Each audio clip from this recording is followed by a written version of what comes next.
नमस्कार, आपण पाहत आहात क्राईम अंकुश न्यूज। सोलापूर महानगरपालिका निवडणुकीत किमान आवश्यक मते न मिळाल्याने एकूण 306 उमेदवारांचे डिपॉझिट जप्त झाले आहे, अशी माहिती महापालिका सहाय्यक आयुक्त गिरीश पंडित यांनी दिली।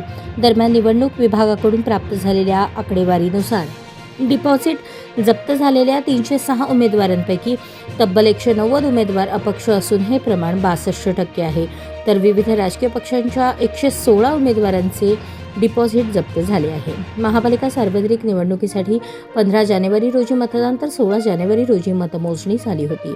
या निवडणुकीत एकूण 564 उमेदवार निवडणूक रिंगणात होते।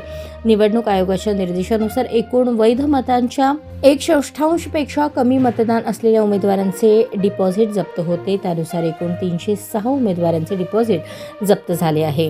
राजकीय पक्षांमध्ये राष्ट्रवादी काँग्रेस पार्टी अजित पवार गट, राष्ट्रवादी काँग्रेस पार्टी शरदचंद्र पवार गट 14, भारतीय राष्ट्रीय काँग्रेसचे 29, शिवसेना उद्धव बाळासाहेब ठाकरे गट 16, शिवसेना शिंदे गट 14 या उमेदवारांचे डिपॉझिट जप्त झाले आहे।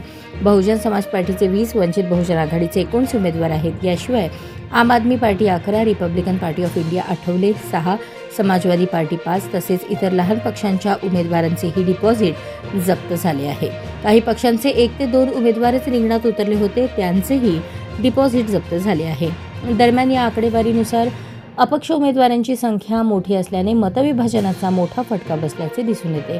तसेच राष्ट्रीय आणि प्रादेशिक पक्षांमध्ये राष्ट्रवादी काँग्रेस, शिवसेना, BSP, वंचित बहुजन आघाडी यांचे प्रमाण तुलनेने जास्त असल्याचे चित्र आहे।